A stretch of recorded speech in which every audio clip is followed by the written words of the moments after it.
And now to U.S.-Nigeria relations. On January the 20th, the United States and Nigeria signed a historic Memorandum of Understanding that launches a cultural property agreement between both nations. Ambassador Mary Beth Leonard and Nigeria's Minister of Information and Culture, Lai Mohammed, signed the agreement at a ceremony attended by the Minister for Foreign Affairs, Geoffrey Onyema, and U.S. Embassy representatives. In Nigeria, cultural property continues to be subject to the threat of pillage, destruction and loss due to excavation, criminal activity, natural disasters and subsistence digging. The agreement will facilitate continued cooperation with Nigerian law enforcement agencies and support efforts to repatriate and protect cultural property and related heritage. The agreement will also promote the exchange of archaeological materials with the aim of increasing public awareness for Nigerian cultural heritage. Let's take a closer look at this historic agreement. Vice President of Manchester Trade Limited, Anthony Carroll, joins me now from the United States. Good to have you join us. Good afternoon to all of you and all of your listeners in Nigeria. So let me ask you, because I know you lived in Nigeria at some point. You were a lecturer at the Ahmadu Bello University for a while. And then I know you've also been to some heritage sites somewhere in Osogbo. In your time during your time or your stay in Nigeria, what were your observations and just your opinion of our cultural heritage? Well, it's a very robust heritage indeed. What struck me about my first visits to Nigeria is your respect for tradition and your voluminous art and archaeological treasures. Certainly many of us know the history and have seen the Benin bronzes, but when one looks at the great cultural menu, if you would, in places like Osogbo and the Osogbo Festival, and it's a very rich and I think underappreciated both here in the United States and the West and also at times within Nigeria. And I pick the word underappreciated. Why do you think that is? Because really, for a lot of countries, that's some sort of revenue generation opportunity in terms of their cultural heritage.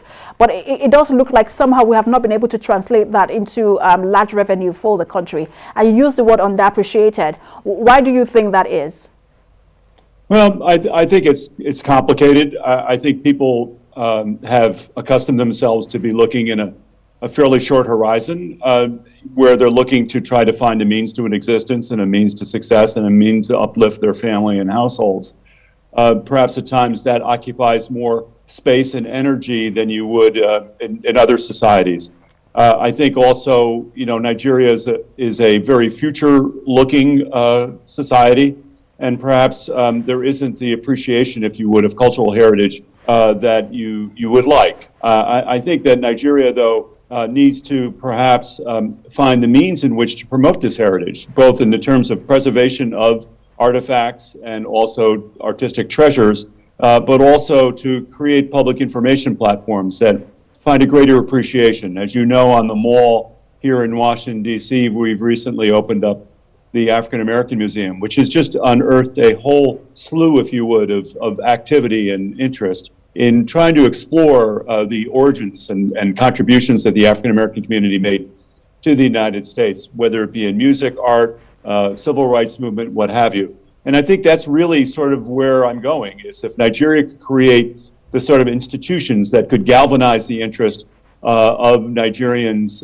writ large, then I think that will sort of percolate up and people will take it upon themselves to show a greater interest in these treasures. And where do you think that this new agreement fits in? Because you're right, it needs to be developed. It could be a revenue generation opportunity for the federal government. It needs to be taken more seriously. But where do you think that this new agreement between the U.S. Embassy or the U.S. government and the Nigerian government fits in? Well, it's a sort of a dual-headed tool. One is to try to create an opportunity to return some of those treasures that may have been absconded with or otherwise taken to the United States, and find a vehicle in which to find out where these are and find a way to return these treasures to their rightful provenance, which is Nigeria. On the other hand, you know, the cataloging and preservation of artistic treasures, historic records, and so forth is a large undertaking, and one that requires a fair amount of technical assistance. We have museums, and we have resources and tools and experts that could be deployed and to support Nigeria in the development of its own capacities in these areas. It's a lot of work, it's time consuming, it's tedious work, but to create a national archive and inventory, if you would, of treasures is something that will inure to the benefit of Nigerians well into the future and give you a greater sense of common identity. Not that you don't, Nigerians are very proud of their heritage and their identity, but of course I think just it enriches, it's a fabric, if you would, to weave together and make Nigerians identify, just as we do in the United States and elsewhere in the world, with our culture. And it's interesting you mentioned the African Museum being opened in the U.S. That also brought me to the current conversation on African artifacts, especially those in Nigeria that were illegally exported and those that are also now being legally traded. But let's focus on the ones that were illegally exported by some foreign countries. There is now a call for these countries to return them to Nigeria. Some countries have taken that initiative of returning them, but other countries seem to be adamant about returning them. And they say, look, Nigeria doesn't have what's it called now, the proper security in terms of protecting these artifacts. I want to get your thoughts on this. Well, you're right. Certain countries have stepped forward. I can think of particularly the instance of Ethiopia, another African society that has ancient treasures that have been returned to them from Italy after a lot of public pressure, not only from diplomatic pressure from the Ethiopians, but even within Italy themselves. There was quite a bit of outcry about the return of these artifacts, particularly the obelisk that was taken from Aksum in northern Ethiopia. I think that certainly there is a merit to the argument that if these treasures are to be returned, they need to be returned to an environment that secures their integrity. I don't think that can be used as an excuse not to return them.